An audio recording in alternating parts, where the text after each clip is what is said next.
আসসালামু আলাইকুম। আবার আপনাদের সামনে নিয়ে আসলাম আর নতুন একটি গল্প। চলুন গল্পটি শুরু করা যাক। জ্বরে চাপা পড়ে হিসাবের বাবা মা সবাই মারা গেল, শুধু সে কেমন ভাবে যেন বেঁচে আছে। নিসাব একটি কুঁড়ে ঘরে থাকে। তার বাবা মা মারা যাওয়ার পর সে সম্পূর্ণ একা হয়ে যায়। সে ভাবে সেও চলে যাবে একদিন না একদিন। সকালবেলা বের হলো কাজের সন্ধানে। সেভাবে কাজ না করলে খাবার চলবে না।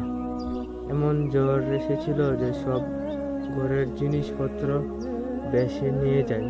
সে কাজের সন্ধানে খুঁজতে খুঁজতে পেয়ে যায় গ্রামের এক সবজির দোকানে। এই কাজ পেয়ে সে খুব খুশি। সে বলল, যাক, একটি কাজ তো পেলাম। দিন শেষে মাস যায়। এসব করতে করতে সবজি দোকানদারকে বলল, আমার অনেক মাস ধরে কাজ করেছি আপনার দোকানে, আমি এখন চলে যাচ্ছি, কষ্ট পাবেন না, ঠিক আছে? দোকানদার বলল। সে বলল, কি বই?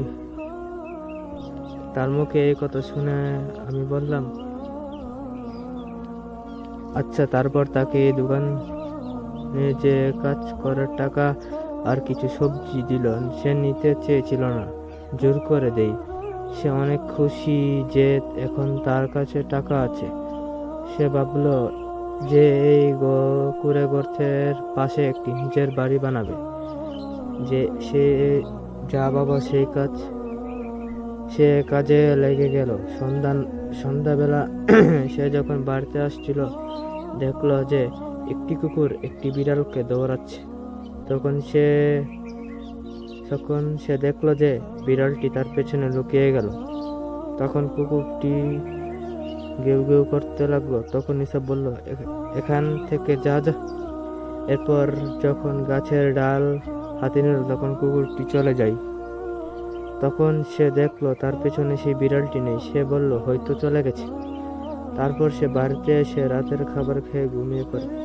সকালবেলা উঠে কাজে লেগে গেল। সে একই এসব করতে হচ্ছে, কারণ তার সাথে কাজ করার মতো কেউ ছিল না। রাতের বেলা সে তার বাড়ির বারান্দায় বসেছিল। হঠাৎ দেখলো যে আলুর গুটিতে তার কাছে ছুটে আসছে। সে এটা দেখে বয়ে ঘরে দরজায় লাগিয়ে দিল।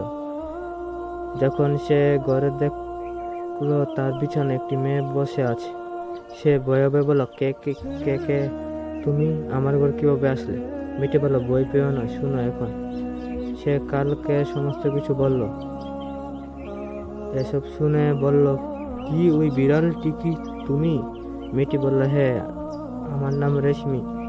সেদিন তুমি না আসতে তাহলে ওরা আমাকে মেরে ফেলতো।